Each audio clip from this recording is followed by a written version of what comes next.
music. I don't think. No, we are live. It says live. Hi, we're early.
Hey guys. So I don't know if you were here right when we started. We had my problem. I actually pushed a different button. So I got to see you in advance of the actual countdown. So if you saw it, yay, good morning. If not, and you're just joining in, well, good morning. So I know I missed some of you. So good morning, Sydney. You popped in. Jay, I don't think I said good morning to you yet. But first of all, I have to tell you, as I was getting dressed and ready this morning, well, first of all, I woke up at 5, so I've had more time to think today. I don't know why I woke up at 5. I just did. And then, well, actually, I think it was Daisy. So I took the dogs out, and then it was one of those things. By the time I got, back upstairs, I had to chase Daisy around the yard at 5 a.m. because she found something out there that was very interesting. So by the time I got back upstairs, I was like, well, now I'm too awake, and I have a really hard time falling back asleep once I've woken up anyway. So I kept it quiet for a minute and it didn't work. So I just went ahead and got up for the day. So that being said, I've had a lot of time to think. I've already had my coffee. In fact, this cup, I just put in the microwave and I have no idea how it's going to taste because the coffee pot long since turned off and timed out. But as I was getting ready, I was thinking, as much work as this is specifically for Eric to get everything prepped and ready, I'll send him some topics and things like that, but I just enjoy it. I enjoy it so much. Hello, Daisy. Good morning, everyone. There's Daisy. But I enjoy it. And it's to the point where I'm like, oh, I get to see my friends. So thank you for that, because those little moments of joy and being able to look forward to something exciting and seeing our friends all around, even though you're not like physically here.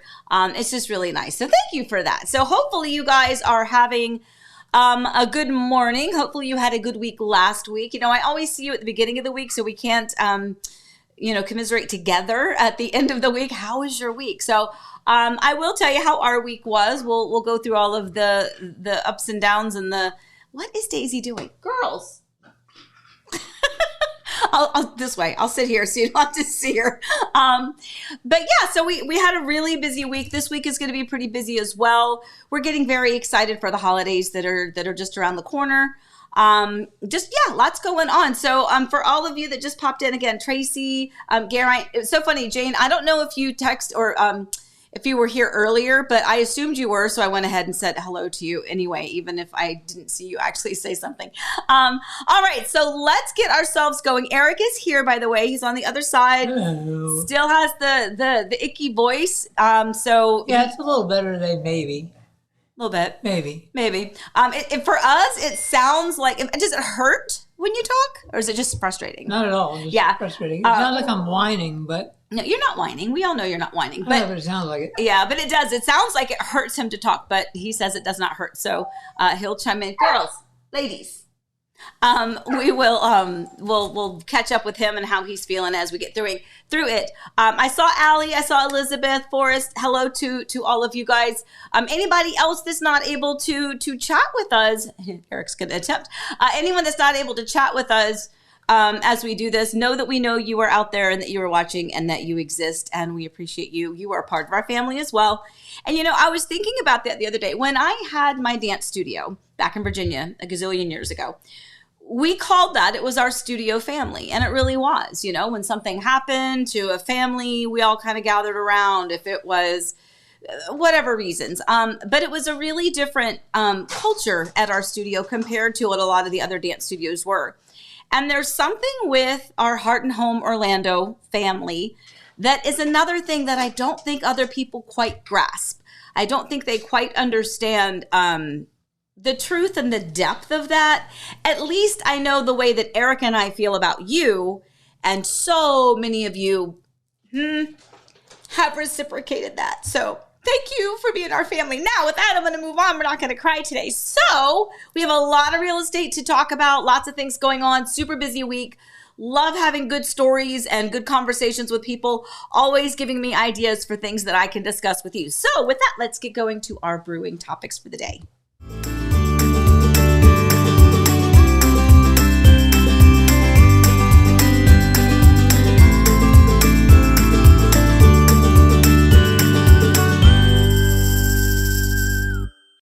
Okay, so the verdict is the coffee is not horrific.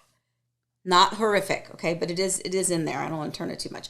All right, so our topics today, disclosures galore. What is a disclosure? And specifically, we're going to talk about one of them, appraised versus assessed. This was a great conversation I had with a client Saturday or Sunday.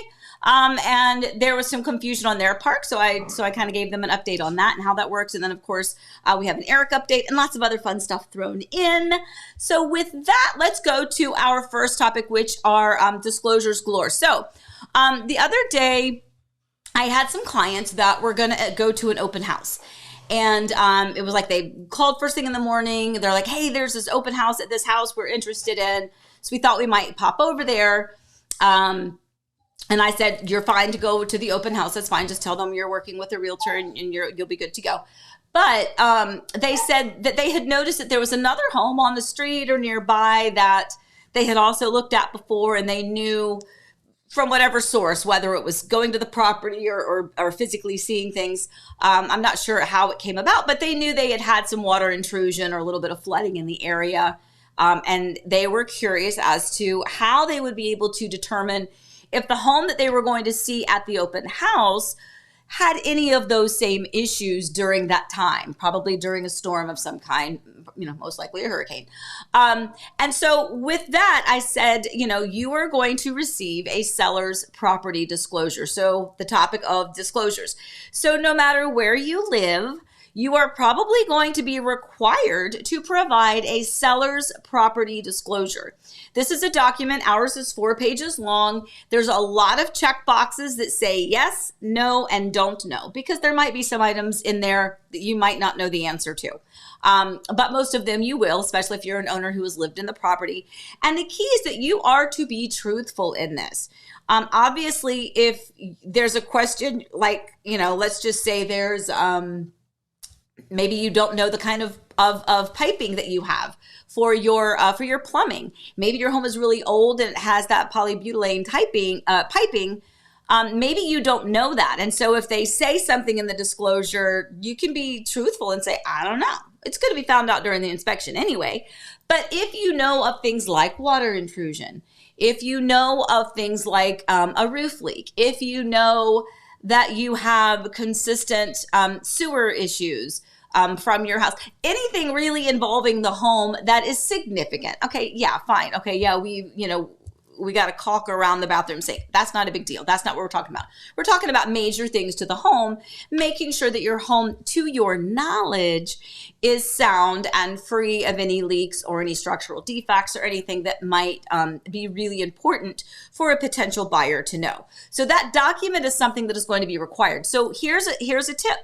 If you, like for my clients, the ones that were going to that open house, I said, there's a seller's property disclosure, the HOA disclosure, and there's also a copy of the floor plan that the listing agent has already provided and uploaded into the MLS. So before you go see the house, I'm happy to go ahead and send that over to you so that you can look at it in advance of going. So if you are, my client, you can ask the same thing. Usually I'll do that for you anyway, especially if we've narrowed it down to a home or two.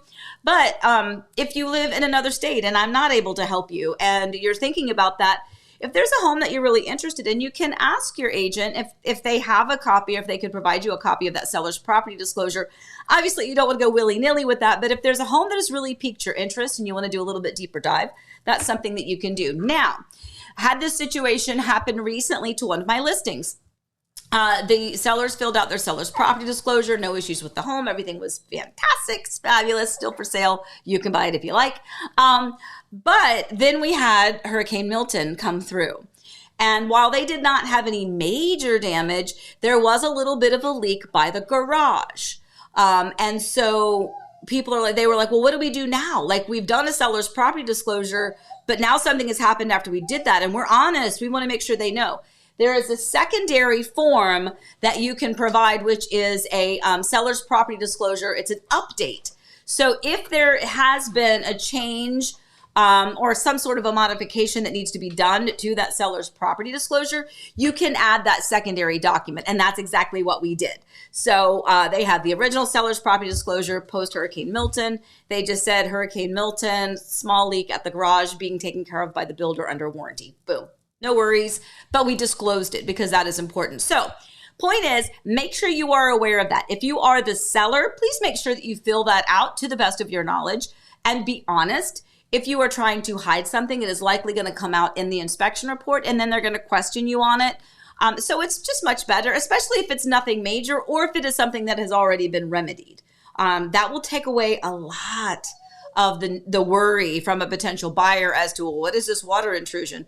Well, if you've explained it, because there's an opportunity for you to explain that on the document as well, that will put everybody's mind at ease. We'll move on and we'll keep on going through the process. So anyway, same thing as I said, I think it was last week, maybe in the week before. One of my biggest pet peeves when we are walking through a resale home are light bulbs that are burned out and have not been replaced. Because every single time that's going to, it literally could be as simple as putting in a new light bulb.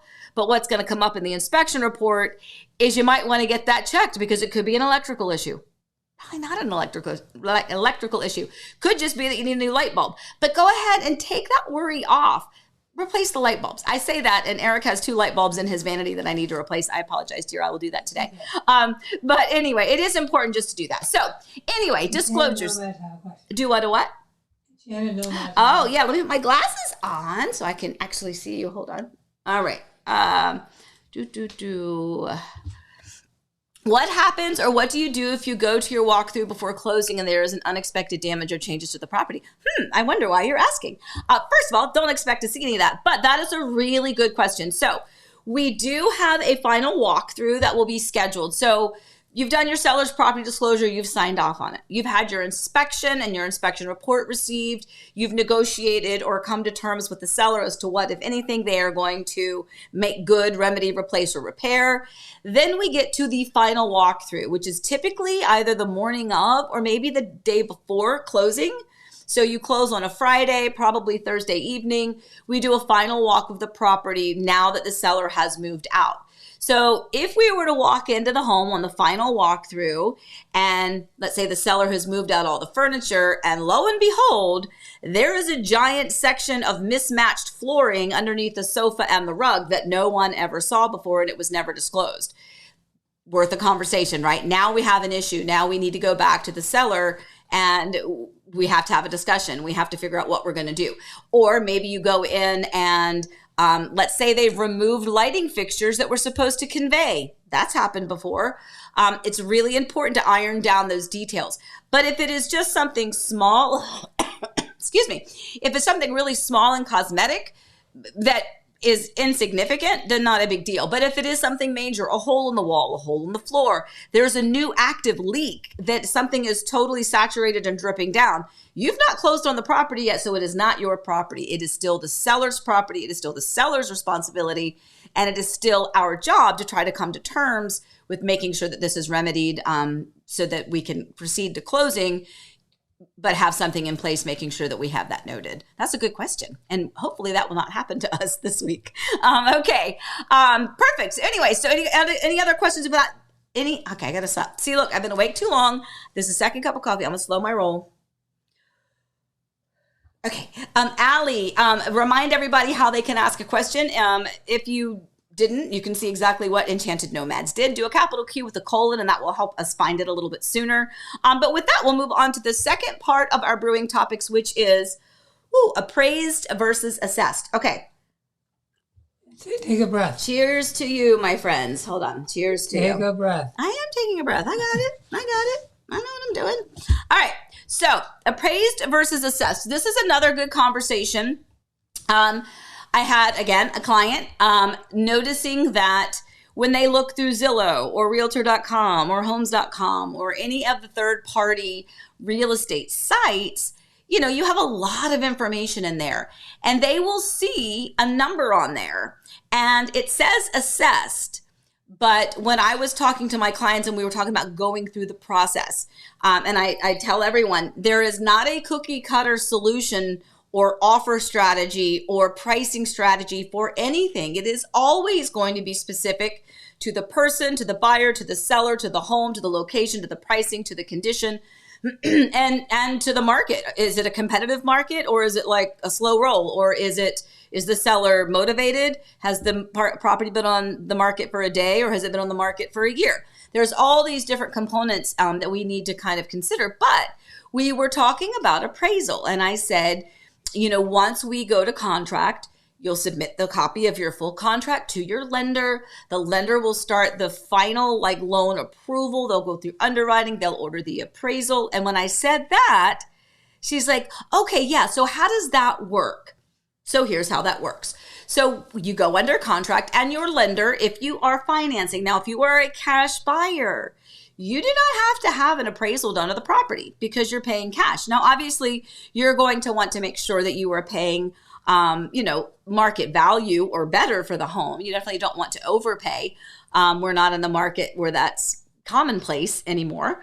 But if you are financing, then your lender will require you to have an appraisal. Now, caveat to that is, let's say you're buying a home that's $500,000, and let's say you're going to put down half of it. You're going to put down 50% cash. You're going to put down $250,000 on a $500,000 home. And everybody knows that home is worth way more than $250,000. There are some scenarios in which the lender will waive the appraisal because it doesn't make sense. They already know that they're good. They know that they're financing a property that's well over the value of the financing. So there are situations like that. Now, where we go back to appraised versus assessed. So those are two different words, assessed, appraised. Assessed means that is the number that is going to be set by the county property appraiser or assessor, county assessor, and that is going to be how your taxes are determined, your property taxes. That assessed value is going to be lower than your appraised value. Your appraised value is what the market is indicating that your home, based on the lot, square footage, bed, bath count, all of the bells and whistles, are going to be worth. So here's an example for you. This is a real life example of a home that I looked up this morning so that you can kind of see what it looks like. So in Horizon West, Okay. And I have this on paper. I didn't give it to Eric, so bear with me. So in Horizon West, there was a home that was purchased a little over a year ago, new construction. So it was a brand spanking new home, a new home that was purchased a little over a year ago for about $630,000. Okay. About $630,000 a little over a year ago. In 2023, the taxes were only about $1,500, a little over $1,500. Now that is because the taxes were only based for the majority of that year on the vacant land, the unimproved property. So for year number one, taxes were way low. So if you are buying new construction, please understand that the first year, your tax bill is going to be lower than it will be for your next year, because the next year, as in this case, 2024 taxes, so this year's taxes for that property is $9,200, and that includes the ad valorem taxes as well. So it's like $8,900 or $8,300, and then it went to $92 when you add some of the other things. Now, the assessed value, the same property, the assessed value right now, they paid $630 a little over a year ago. The assessed value is about $535,000. That's what the taxes are based on. That is the assessed value. The appraised value, while I am not a licensed appraiser, I can tell you that if I were to list that home based on my market knowledge and my data and my comps in the area, I would probably list that home right now for about $660,000. So, about $30,000 over where they bought it a little over a year ago. That would be an appraised value. And again, I'm not a licensed appraiser, but that's in line with where I would probably price it if I were to list that property. So bought it for $630, appraised or assessed $535, appraised $660. Now our millage rate is 16.15. So if you take that assessed value times that 16.15, that's where you get your property taxes. So just wanted to mention that. I know that's a lot of information, but the main thing is to understand the difference between assessed and appraised. Okay. Okay. So I see Tracy. Yes, I'm on it. If selling my home this time of the year, how mindful should I be about the holiday decorations? We'd like to have a fun holiday, but wouldn't want to distract a potential buyer. What do you recommend? That is a great question, Tracy. Tracy, sometimes I wonder if you just create really good questions just to ask them, because they're always really good. So in my opinion, I would try to be a little bit more minimalistic with it. I mean, yes, if you want to have your big tree, that's fantastic. It's a really hard time, because just what you said, you don't want to take away and not enjoy the holidays. You don't want to take away from your family gathering and being together during this wonderful season. But if you've got people traipsing in and out of your house, you don't want it to look cluttered, right? You don't want it to look just overwhelming. And, sometimes candidly, we don't want to have our presents all underneath the tree, things like that. So I would say just be mindful. Maybe if you're going to have your tree up and your decorations, that's completely fine. Maybe take your presents and either don't have them wrapped yet, store them elsewhere. Even if they are wrapped, store them elsewhere, just to kind of help minimalize it a little bit. Just be thoughtful about it. And, like us, we have this huge Christmas village. If I were, I use that as an example, I probably would not put up a whole Christmas village if I were, currently having my home on the market and people coming in and out, only because I would rather them see all of the storage ability and the big shelves and the cabinets and the built-ins and make it look a little bit more aesthetically pleasing than to look cluttered like I love it to look like when I put my village up. So you just have to be mindful of your own decorations. And just kind of like what they say with jewelry, which I never followed the rule. They say when you take on jewelry, once you put it all on, take one piece off, and then that's probably the right amount. I don't do that. But anyway, just be mindful about those decorations. But that is a really good question, Tracy. Really good. All right. Let's see. Where was I? Was I going on anything else? Kim Sokolsky, can you explain how homesteading works and when you do it? Okay. So homesteading your property means, first of all, you can only do that if it is your primary residence. So if you are, let's say you're a snowbird and you live in the north, you live wherever you live, and you have a second home here, and you tend to live here 6 months out of the year, that's great. But unfortunately, you cannot homestead this property if your primary is in the other state. Now, if it is your primary residence, it is very easy to do online. You need to do it by, I believe it's March 1st, right, Eric? I think it's March 1st. So when you close on your property, so again, let's just say you go to closing. So it takes a while for the deed to be recorded in your name, anywhere from like 4 to 6 weeks, 6 to 8 weeks. But you can easily check on that. You will go to your county's property appraiser's website, whether it's Orange County Property Appraiser, Lake County Property Appraiser, wherever it is. And Kim, if you need this for you, I think you've already got yours. You're pretty smart cookie. I think you have it done. If you haven't, let me know and I'll send you that link. I usually, if I'm sitting with a client at closing, I typically will text them right then when we get to that part of the conversation so that they have the link. But you can go to that property appraiser's website and you're going to look over in the little menu and you can see exemptions. And when you go over there, if you click on exemptions, it'll say Homestead. You click on Homestead and you can literally do it online. It is very easy. You're going to have to enter. I see you. I'll get you in a second, dear. He's raising his hand. You will have to upload some documents, but it's important to make sure that the deed has now been recorded in your name. If it's new construction, for instance, it's going to remain in the builder's name until the deed has officially been recorded with the county. And again, you can check that by going Lake County Property Appraiser website, Orange County, whatever, enter in the property address. And if you look in it, it'll say who the owner is. And if the owner doesn't have your name, then your deed has not been recorded yet. So hang tight, it'll be recorded. As soon as your name comes up as the owner of the property, then you are clear to get that homestead exemption filed. And then you will get a postcard or a letter in the mail saying your homestead exemption has been confirmed. And then it just basically auto renews. Yes, dear. What is the homestead exemption? Homestead exemption. Okay, so very good. So the homestead exemption it's a deduction on your property taxes. Now, there's a lot of different exemptions that are also out there. So I would say take a look at all of them. Some of them might apply to you if you're disabled or veterans, things like that. There's a lot of them in there. Widower, things like that. There's some different exemptions. But essentially, and I believe I'm right, Eric, correct me if I'm wrong, I believe it is the first 50 or is it the first 25? First 50,000 of the 25 and 25. 25 and 25 per man, woman, right? Or owner? It's two different taxes. Okay, it's so 50. So the first $50,000 of the assessed value, back to the word we talked about earlier, the first $50,000 of the assessed value of the property is non-taxed.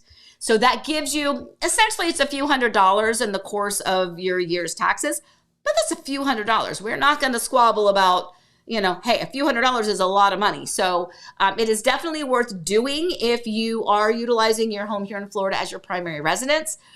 Just go to your county's property appraiser's website. And yes, I know we're throwing those words, assessed, appraised. Go to your property appraiser's website, look for exemptions, click it, and then go to homestead exemption, and they'll walk you through how you file it online. I've done that with our homes easily online both times. So not a problem. Were you going to say something or are you just standing up? Okay. Very good though. Fantastic question. Good. You guys are smart. You're smart. Okay. Oh my goodness. All right. Susie Q, adding to Kim's question, what is the Save Our Homes cap? Is that part of Homestead? That's a new thing that they've added. I don't know. It's a little more money. A little bit more money? Okay. I'll have to look at it. I honestly don't know. I don't know. I will look into that. I'll make a note of it. Okay. So I think, oh, no, we got another one. All right. Lisa. Hello, Lisa. By the way, Lisa is so sweet. Okay. How quickly do we need to switch our out-of-state driver's licenses to a Florida license? There is a timeline rule on this. Do you know what it is? Is it 30 days? Yeah. I thought that was 30 days. I will tell you, Eric and I did not abide by that rule only because I didn't know it until I found out that I should have done it like months ago. I just forgot, it's when you move here, especially when you are moving and you've got kids and pets and all that. It's not an excuse. I'm not a person who gives excuses, but it is an explanation as to why it slipped my mind, right? But yes, I believe that their rule is 30 days. So By go the ahead way, and if get you're that from done. out of state, the DMV here is really good. Yes, it is. Yeah, if you didn't, I'm sure you heard Eric, but he said if you're not from this state, the DMVs here are very good. And that is like the big joke everywhere, right? So, the DMV, you stand in line forever. Honestly, here we've always had fantastic experiences. You can schedule an appointment online with the DMV, and you can tell them right then what you're doing. If there's any documents that you need, they'll let you know. But then you go to the DMV's office, you get your number, you look up on the screen, you're called back pretty quickly. Honestly, it's been pretty efficient every time we've had to go for whatever reason. So, okay, Kim says we haven't done it yet. All right, Kim, if you need help after coffee time, I'll text you that link. But it really is easy to do. But it's Lake County Property Appraiser's website for you. John and I were over our 30-day time frame, and the DMV was fine about it. Yeah, I mean, I think it's really only a matter of if you get pulled over or something, you know. Which I did. Right. That's how we knew. But they didn't give me a ticket. No. I just couldn't go get it done. Yeah, it's not. I mean, it's not like you're breaking the law, doing something terrible, but it is important to get it done. But as with anything, they have a time limit on it. But in that case, I would think that that's pretty minor. Okay. All right. So let me go to our third topic. And I think I got everything appraised, and assessed. So let's go to our Eric update, shall we? So Eric's update, back to chemo, and he has a big appointment this Wednesday. Eric, do you want me to put you on the screen, babe? You got it?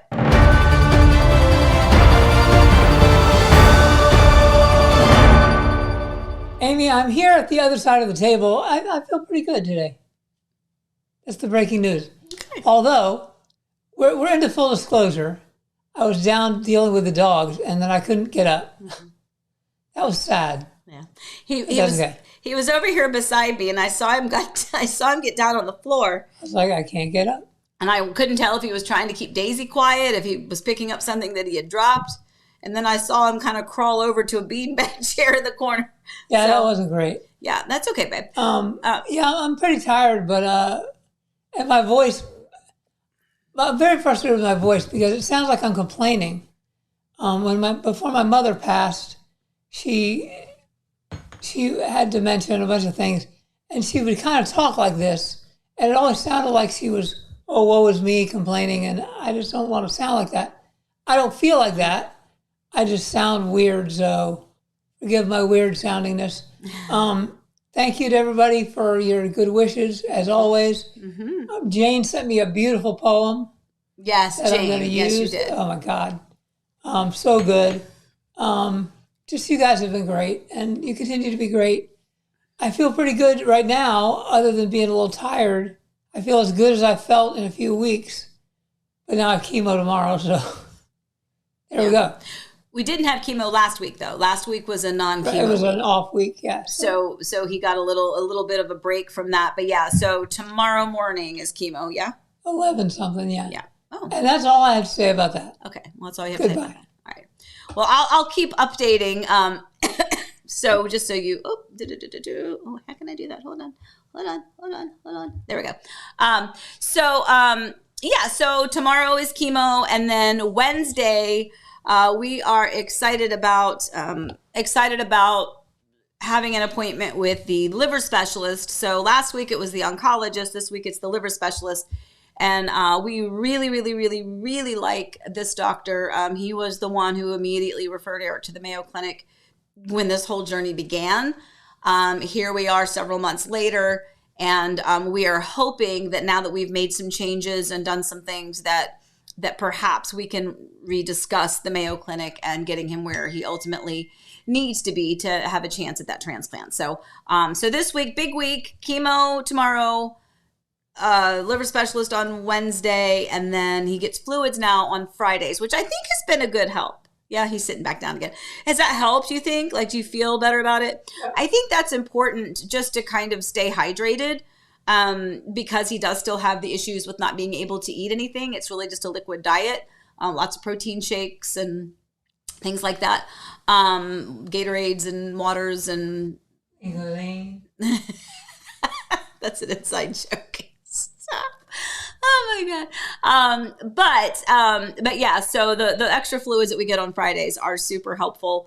Really quick. I mean, it takes an hour for the fluid bag to empty. So that's kind of a good way to start, I think, your weekend sometimes. It's just to, if nothing else, to know that he got hydrated. So anyway, so again, as Eric said, I will piggyback on that. Just thank you guys for always asking and being concerned and caring and sending us messages, whether it's cards in the mail, whether it's Facebook messages or comments on his posts. Sounds from Disney. Huh? Sounds from Disney. Yes. I mean, like literally, you guys are amazing. The little out blurps of the sounds at Disney so that Eric could kind of hear what's going on in the world of Disney. So anyway, you guys are amazing. So we appreciate that. All right, now let's go on. So that was all of our topics. Yes, it was. All right. So now I want to get to wishes because there's a lot going on.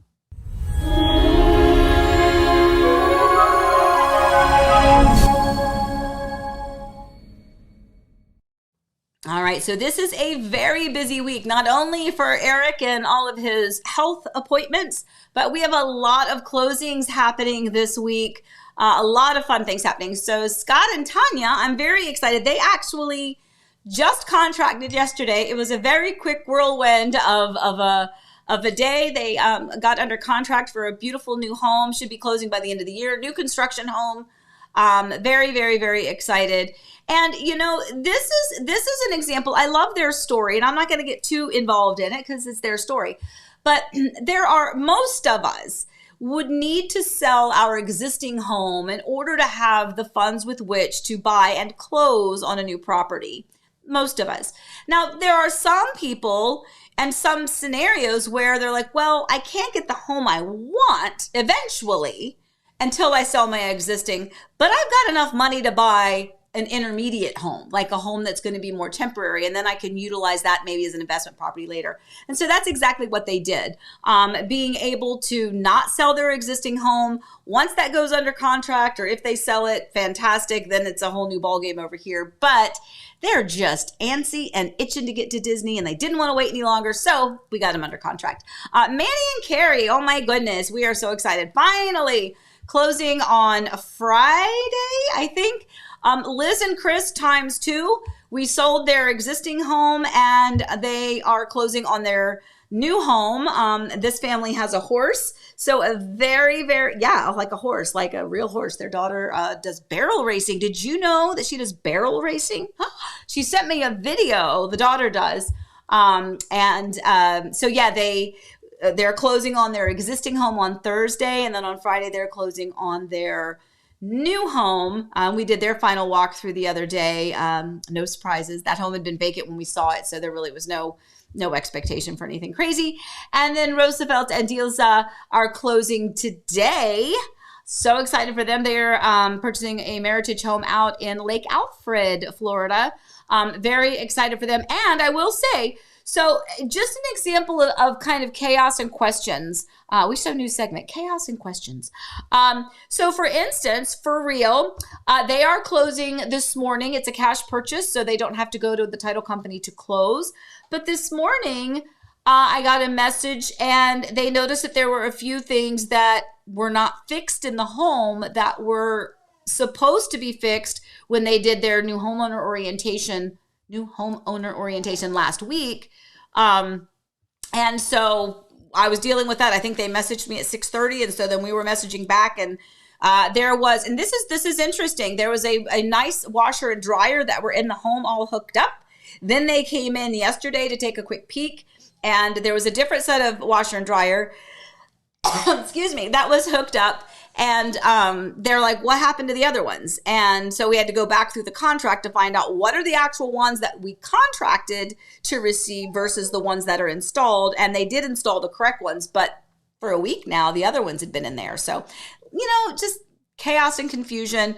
It's unnecessary from the builder. It's like, that's unnecessary. Like, could you just not have either not sap it, put the washer and dryer in the home, or put the correct one in to begin with? So now we have this confusion as to, well, the other ones were nicer, and that's what was in the home. So this stuff happens, and we're going to navigate it, and it's going to be fine. But ultimately, it's what is written in the contract is what you are entitled to receive. Okay, so just keep that in mind. All right, so anyway, so lots of wishes. Very excited about that. Lots of closings. Closing today, closing Thursday, 2 closing on Friday, new contract that just happened yesterday. So busy, busy, busy week. Lots of fun, lots of things happening. Oh my goodness, lots going on. All right, and I think we've had a lot of people, by the way, giving all those congratulations to all of those lovely people. Everyone's saying you look great, by the way, dear. Yes, he does. He looks good. All right, so let's scooch on. Let me go to, you know what I'm going to go to? I'm going to go to my glasses so I can see what I'm doing. All right, let me go to, oh, you know what I'm going to go to? I'm going to go to babies.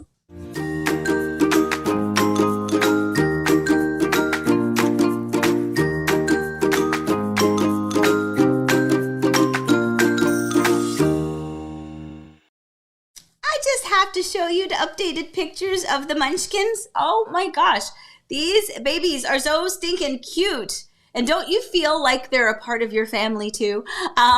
So Elsie is on the left. I think pretty much every morning, Elizabeth takes that little, I still call them like bouncers. I don't know what the official name is, but the little bouncer out on her front porch.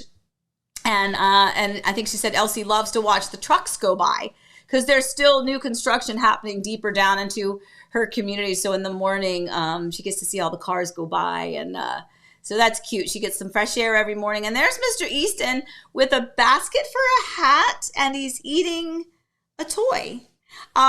So cute. They are both eating some like the little jars of baby food, and it's just awesome. I am so grateful that they live so close and that I get to smooch on them. I went yesterday. I made both of the girls. Okay, between us, it was an excuse so that I could see the babies.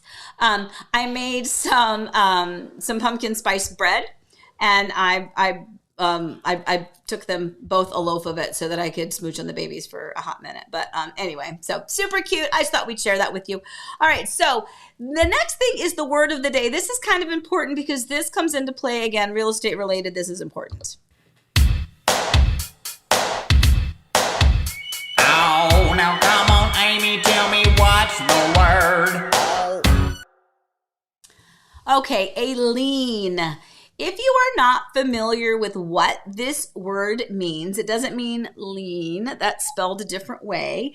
This is a lien. This is something that you're going to, so if someone owes you a debt, all right, or if a debt is owed, then you can put a lien on a property of that other person's property until that debt is paid. So, for instance, in the title, as your home is going through the process of getting you prepared for closing, there's going to be like, excuse me, a municipal lien search. They double check with the HOA to make sure that the HOA has not placed a lien on your home for unpaid HOA dues or for violations, a lien. So you want to make sure that when you close on the property that there are no liens on it. Both you, if you're the seller, making sure that you didn't even know that there was a lien. Sometimes if you have workers on a home, let's say you do a renovation, and let's say one of the contractors or one of the trades did not get paid, they can put a lien on your property until they are paid what they are owed. So that's really important to note, and that's an important part of the process to make sure that when you purchase the property that there is no lien on it. Now, in most cases, that's going to be remedied at closing. They will reach out and let you know, hey, there's an HOA has a lien on your property for, you haven't paid HOA fees for 3 months, whatever the term is. And that will be paid at closing. So from the proceeds from the sale of your property, that lien will then be paid off so that everybody is wiped clean. But that is important to note. Now, an old true story from Miss Amy back when I was younger, I had somebody borrow my car for a period of time, and their car had been, I don't know, a fender bender or something. It's been so long, I don't even remember, but I ended up paying for their car to get fixed. And I don't know, let's say it was $400 or $500. Well, $400 or $500 when you're in your 20s that's a lot of money. And then the person just like never heard from them again. And my good friend Jackie said, put a lien against his car. And I was like, ooh, that's a good thing. So you can do that. You can make sure that your debt is paid by placing a lien. Now, I'm not a lawyer, so make sure that you look into that. But as far as real estate practices go, you want to make sure that your property does not have any liens attached to it, whether you are selling it or whether you are purchasing it. Okay, let's see. Were there any other questions? My little thing keeps scrolling over here. So, you guys are all so sweet. They love the babies. Who doesn't love the babies? They're adorable. Okay, we have a scoop, right? No, is it the scoop? Yeah, scoop.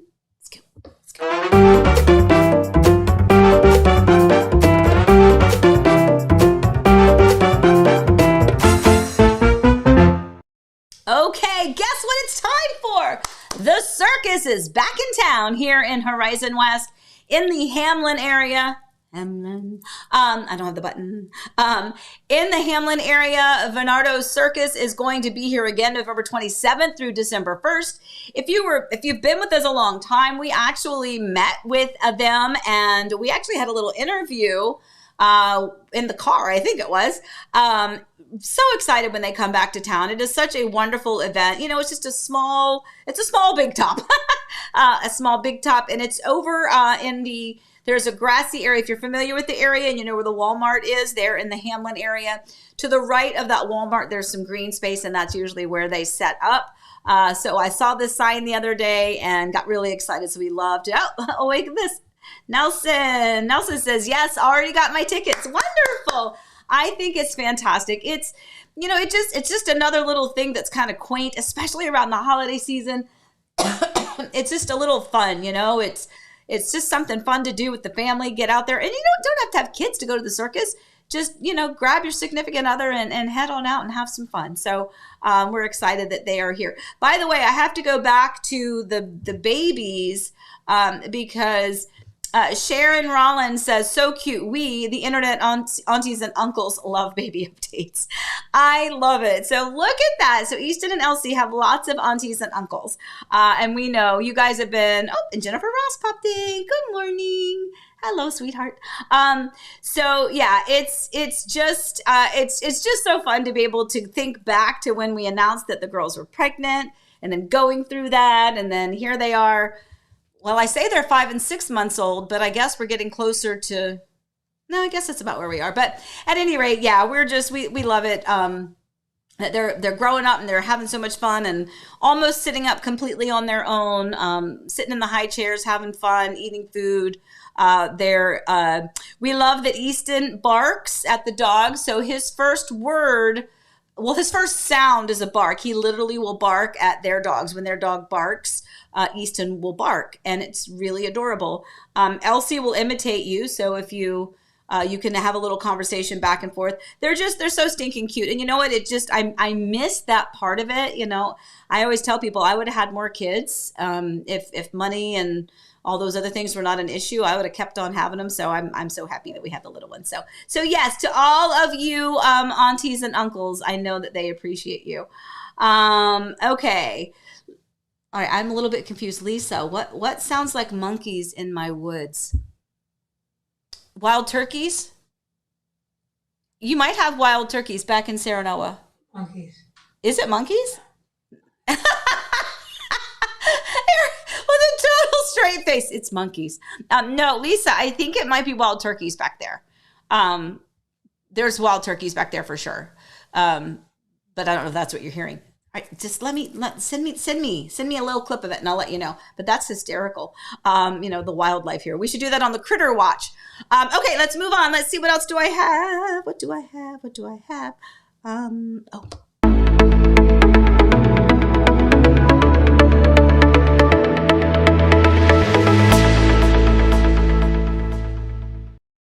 All right, so Yellowstone, you are all going to be very happy to know that with the help of Elizabeth the other day, I was able to find the episode that I missed last week when the new ones premiered. I was panicked because I couldn't find them, and all I could find were the ones that I had already watched, and then I ended up finding it, and then I watched it last night when it came on, and then, of course, before that episode aired, they had re-aired the one from before, so I should have just calmed down. It was going to be okay. Anyway, I love it. I really, really do love it. And then I started to watch the one that premiered after it, Landman. And then I kind of dozed off toward the end of that. But that one looks like it's going to be really good too. So lots of good shows out there. What's the other one? Lioness. That's the one I think I'm gonna start watching here pretty soon. But At any rate, lots going on. So Lisa says, thank goodness it's not monkeys. I don't know why that's just cracking me up. It just is. Oh my gosh. Okay. Anyway, all right. So did I miss any questions? By the way, Rob, how are you doing? I don't want to just, scroll and skim past Rob because we're all concerned with you and your health updates as well. I think I saw you say something about you also have the voice. You asked about Eric, which is very sweet of you. So we gave you the Eric update. But then, Rob, I think you said something about that your voice is also sounding a little bit like Eric's. Yeah, so we don't really know. And I think that when we go on Wednesday, I think we're going to ask, is it like phlegm on the vocal cords from other stuff? Is it from the ERCP? We don't really know, but I know that is a frustration for him. And if you have the same thing, Rob, I know that can be frustrating. As a person who, when I get sick, I have this residual cough that lingers like forever and ever and ever. And then I lost my voice so bad that this last time I got sick, it was really bad. And it takes a long time for it to come back. And I know it's like you sound horrible, but you feel fine. I know that. It can be really, really frustrating. So anyway, I think... oh, wait, Pam says we have coyotes that sound like little kids screaming. I love it. Yeah, so yes, just FYI, Kim and Lisa and Shelly, all of you, I don't know that Shelly's on today, but Kim and Lisa and Shelly, you guys are right around the corner from each other. Kim and Shelly are in the same community, and Lisa is very close to you. So I won't say exactly where everybody is, but if you guys all want to meet in person, you can do that. But yeah, Lisa is not too far from you guys. It's very exciting. All right, where's Rob? Rob. All right, I gotta find Rob. Hold on, Rob, because I want to make sure. So yes, okay. So Rob says, yes, same here. The voice problem, you have that. So Rob, give us an update if you get a chance. Let us know, and if you're not with us right now, and you come back next week and let us know how you're doing, because we worry about you as well. We know there's a lot going on with a lot of people. By the way, that really is true. There's a lot going on with a lot of people, and they always say, be kind, because you never know the struggles that somebody else is going through. You never know what's going on in someone else's life. Some of you are having your own struggles and you're going through your own things, and you're not even sharing that with other people, and you're just dealing it with it internally and privately and quietly. And then, others are sharing that experience. Eric is trying to help educate people, through the YouTube channel, kind of, chronicling, I keep saying that word wrong, his journey and what it's like to have PSC and cancer, and to go through chemo and to go through these procedures, hopefully to help people in the future. So we're all about setting those expectations, and we didn't know what to expect. So, Eric's approach is a little bit different. So our point is, as we begin to wrap this up, we are so thankful for you. And we are so aware that, again, other people have craziness going on in their lives. They've got struggles. It could be health. It could be finances. It could be any number of things. We know it. We may not know exactly what it is, but we know that everybody has their own things that they go through. So as we go through ours, and you are so kind and generous, please know that love is right back at you, and that we really do care. And if there's things that you need, there's ways that we can help. You just need to let us know, because we are here for you as well.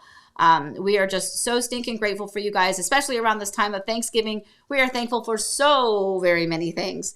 On that note, before I start to cry again, I will probably wrap it up, but I got to do weather. I got to do weather, because this will make you cry happy tears if you live here in Florida.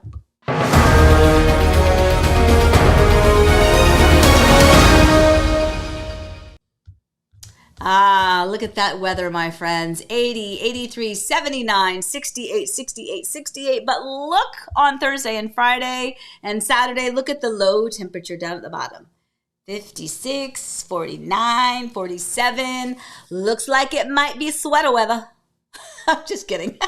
Maybe a scarf, maybe a light scarf. Or maybe a jacket. I don't know. This is what we live for here in Florida. We absolutely love this type of weather. It is glorious. It is the time to open up those sliders and just let that fresh air come right on in. So hopefully those temperatures will stay, and we can really enjoy that. I just think about so many of my clients' houses and how I told them that when they were buying it. Now's the time. Open it up. Let's go. Let's let all that fresh air in. All right, guys. So, yes, Kim agreed. The weather has been glorious. It absolutely has. It's been so good. And it's just going to get better. So for those of you that are going to be experiencing your first holiday season, your first winter here in Florida, you are in for a treat because it really is just so stinking fantastic. It's just, you can't really explain it. You just have to experience it. So, all right, guys, with that, I am going to head out because I have a couple of appointments today. Got to get to work, like real work. And again, just want to thank you guys so much for just being a part of our family. And I say that, and I mean it from the bottom of my heart. Our Heart and Home Orlando family is something that other people do not understand. They cannot comprehend. And I wouldn't change it for the world because it's just us. We got our own little club here. All right, guys, with that, I got to put my glasses on so I can find my button. I found it. All right, guys, as always, please stay safe. I can do it. I had a bad day. Please stay safe. Stay well. Remember, we love you, and happy house hunting, guys. We will see you next week.